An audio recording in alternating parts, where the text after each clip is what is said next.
Penduduk di Taman Haji Hadi, Kampung Gaung Pendek, Kota Baru hidup dalam kebimbangan akibat hakisan tebing Sungai Kelantan menghampiri kediaman mereka. Lebih membimbangkan, jarak antara tebing yang terhakis dengan kediaman salah seorang penduduk kini kurang daripada 1 meter. Penduduk Wan Nazman Wan Mustafa berkata kejadian itu berlaku sejak 2009 dan runtuhan semakin kerap berlaku setiap kali musim tengkujuh. Katanya taman perumahan tersebut mula didiami pada tahun 2008. Ketika itu jarak antara kediaman dengan rizab sungai hampir 100 meter.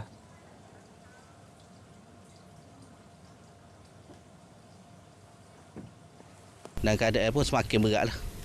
Semakin teruklah dia punya runtuhan itu semakin teruk. Dan semakin hampir dengan rumah-rumah penduduk di sini. Kalau kira jarak paling dekat lebih kurang dah ada 1 meter daripada pagar rumah penduduk. 1 meter? Kurang daripada 1 meter.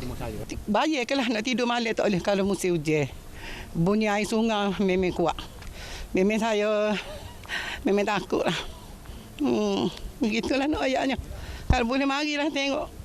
Kada sini ni mai tengok tanya khabar kita ni. Oh mana tu okey ke apa? YB pun marilah. Gitu.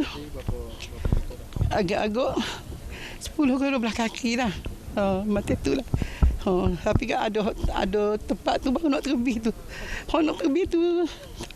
Soalnya kita rusing lah. Kita duduk dengan anak.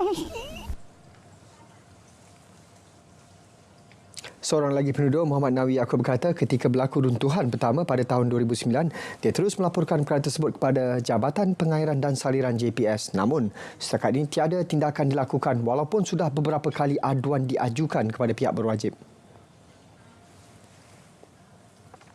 Penduduk di sini terjejas akibat runtuhan dari tahun ke tahun. Sejak tahun 2009 lagi hinggalah sekarang. Jadi hampir saja dengan rumah, dengan pagar rumah lebih kurang 3 hingga 5 kaki saja.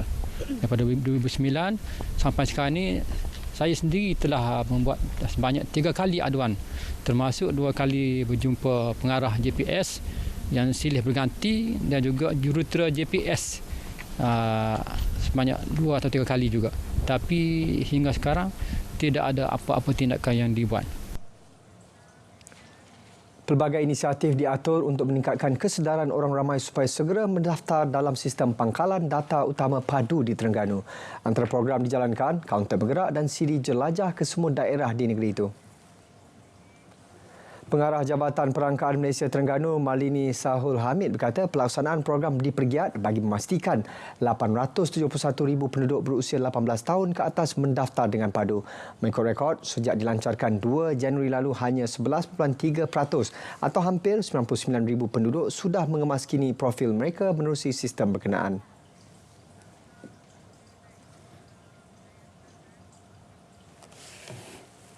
Keselamatan sistem ini adalah orang kata apa, terpelihara dan mempunyai jaminan keselamatan yang tertinggilah, yang mana sistem padu ini dibangunkan oleh penjawat awam sendiri, dibangunkan oleh pihak mampu, oleh Kementerian Ekonomi dan DOZEM, yang mana sistem ini mempunyai dari segi keselamatan rangkaian, keselamatan sistem dan keselamatan data itu sendirilah. Jadi janganlah bimbang untuk keselamatan data ini kerana ada pihak yang sentiasa memantau dari segi aspek-aspek keselamatan ini. Terdahulu beliau menghadiri program kesedaran dan taklimat sistem padu kepada golongan kurang upaya OKU di Kuala Terengganu. Inisiatif itu penting bagi memastikan tiada individu tercicir dalam menerima manfaat yang disediakan kerajaan termasuk 34,000 OKU di negeri itu.